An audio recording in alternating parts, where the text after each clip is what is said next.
എൻ്റെ ആദ്യത്തെ വിദ്യാലയമാണ് ഇത്. 1 മുതൽ 7ാം ക്ലാസ് വരെ ഞാനിവിടെയാണ് പഠിച്ചിരിക്കുന്നത്.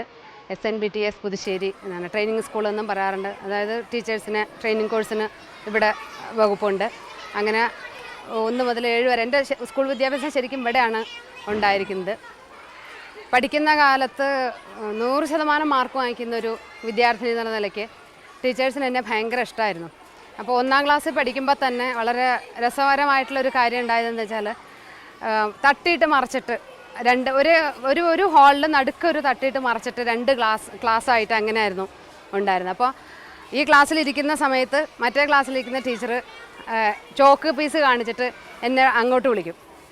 ടീച്ചർമാർക്കൊക്കെ ഭയങ്കര ഇഷ്ടമായിരുന്നു. അപ്പോൾ ഈ ചോക്ക് പീസ് കാണിച്ചിട്ട് എന്നെ ഇങ്ങോട്ട് വിളിക്കും, ഞാൻ ഇപ്പുറത്തോട്ട് വരും, അവിടെ നിന്ന് ടീച്ചർ അങ്ങോട്ട് വിളിക്കും. ഇങ്ങനെ ടീച്ചേഴ്സ് തമ്മിൽ എനിക്ക് വേണ്ടിയിട്ടൊരു മത്സരം ഉണ്ടായത് എനിക്ക് ഇപ്പോഴും നല്ല ഓർമ്മയാണ്. പിന്നെ അതുപോലെ ഇവിടുത്തെ കലാപരിപാടികളിലൊക്കെ അന്നും വളരെയധികം ഉത്സാഹത്തോട് കൂടിയിട്ട് പങ്കെടുക്കും, സമ്മാനങ്ങൾ വാങ്ങിക്കും. അന്നത്തെ സമ്മാനം എന്ന് പറഞ്ഞാൽ ഒരു സോപ്പും പെട്ടിയൊക്കെ ആവും കിട്ടുക, പക്ഷേ വളരെയധികം വലിയൊരു നിധി പോലെ അത് കൊണ്ട് നടക്കുമായിരുന്നു. വളരെയധികം സ്വപ്നങ്ങളും ഒക്കെ ഉണ്ടായിരുന്നൊരു സ്കൂൾ. രസകരമായ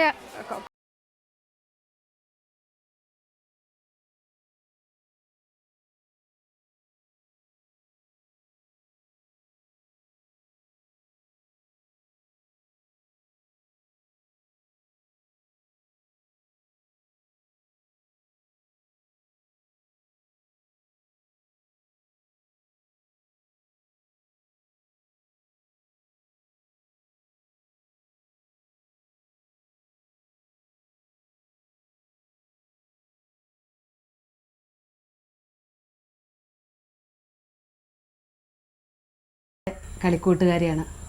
പേര് ഇന്ദിര. 1ാം ക്ലാസ് മുതൽ 7ാം ക്ലാസ് വരെ ഞങ്ങൾ ഒരുമിച്ച് ഒരേ ബെഞ്ചിലിരുന്ന് പഠിച്ച ആത്മാർത്ഥ സുഹൃത്തുക്കളാണ്. ഞങ്ങൾ സ്കൂളിൽ പഠിക്കുന്ന കാലത്ത് വളരെ രസകരമായിട്ടുള്ള പല സംഭവങ്ങളും ഉണ്ടായിട്ടുണ്ട്. സ്കൂളിലെ കലാപരിപാടികൾക്കൊക്കെ ഞങ്ങൾ രണ്ടുപേരും മുമ്പിലാണ്. ഒരുമിച്ച് ഉള്ള ഡാൻസുകളിലാണ് പങ്കെടുക്കുന്നത്, സമ്മാനം വാങ്ങിക്കുന്നത്. ഒക്കെ ഒരു ഭയങ്കര ഉത്സവം പോലെയായിരുന്നു. ഇതിലൊക്കെ ഉപരിയായിട്ട് ഒരു നല്ലൊരു ഓർമ്മ നിൽക്കണത് എന്താണെന്ന് വെച്ചാൽ, ഞാനൊക്കെ പഠിക്കുന്ന കാലത്ത് ഇവിടെ സ്കൂളിൽ ഉപ്മാവ് ഉണ്ടാക്കി കൊടുക്കുമായിരുന്നു. അപ്പോൾ എല്ലാവർക്കും വിതരണമുണ്ട്. എനിക്കും വേണമെങ്കിൽ ചെന്നിരുന്നാൽ കിട്ടും, പക്ഷേ വാങ്ങി കഴിക്കാനുള്ള അനുവാദം അച്ഛൻ്റെ ഉണ്ടായിരുന്നില്ല. കാരണം ഞങ്ങൾ നമ്പൂതിരിമാരായതുകൊണ്ട് അങ്ങനെ പുറമേ ഉള്ളവർ വെച്ച് കഴിക്കാൻ പാടില്ല എന്നുള്ളതുകൊണ്ട് അച്ഛൻ അനുവദിച്ചിട്ടുണ്ടായിരുന്നില്ല. ഞാനും ചേച്ചിമാരൊക്കെ പഠിച്ച അതേ സ്കൂളിൽ തന്നെയാണ്. ഞങ്ങൾക്ക് അനുവാദം ഉണ്ടായിരുന്നില്ല. പക്ഷേ ഞാൻ ഇവളുടെ കൂടെ പോയി ഇരുന്ന് ഉപ്മാവ് വാങ്ങിച്ച് കഴിക്കും. എനിക്ക് ഭയങ്കര ഇഷ്ടമാണ് ആ ഉപ്മാവ്. അതിനൊരു പ്രത്യേക സ്വാദമൊക്കെ ഉണ്ടായിരുന്നു. അത് വാങ്ങിച്ച് കഴിച്ച് ഒരിക്കൽ ഇതുപോലെ കഴിച്ച് വിവരം ഞാൻ വീട്ടിലെത്തുന്നതിന് മുമ്പ് വിവരം അച്ഛൻ്റെ എത്തി. അച്ഛൻ വടിയും കൊണ്ടാണ് എന്നെ സ്വീകരിച്ചിട്ടുണ്ടായിരുന്നത്. അട്ടിച്ച് കഴിഞ്ഞിട്ട് ഇനി മേലാ ചെയ്യോ ചോദിച്ചപ്പോഴാണ് ഞാൻ അച്ഛൻ എന്താണ് കാര്യം എന്ന് പോലും അറിയണത്. പിന്നെ കണ്ണി കണ്ടവർ വെച്ച് വാങ്ങിച്ച് കഴിക്കാറായോ എന്ന് ചോദിച്ചിട്ട് അച്ഛനെ നിന്ന് അടി കിട്ടിയത് ഇന്നും ഓർമ്മ. പക്ഷേ ആ അടിയേക്കാൾ ഓർമ്മ ആ ഉപ്മാവിൻ്റെ രുചി അല്ലെങ്കിൽ അതിൻ്റെ ഒരു രസം. ഞങ്ങൾ ആ കുട്ടിക്കാലത്തുണ്ടായിരുന്ന അതിൻ്റെ ഒരു കൗതുകവും സുഖമൊന്നും ഇന്നും മാഞ്ഞിട്ടില്ല. ക്ഷീരസാഗര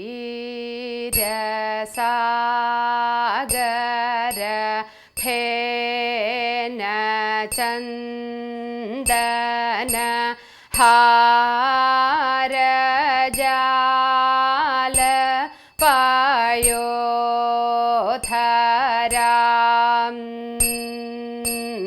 മാരവൈരി മുഖാരവിന്ദ വികാസബാലരവി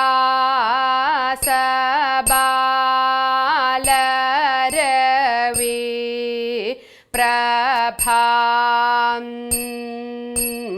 നാരദാദി മുനീന്ദ്രവൃന്ദ നൂതി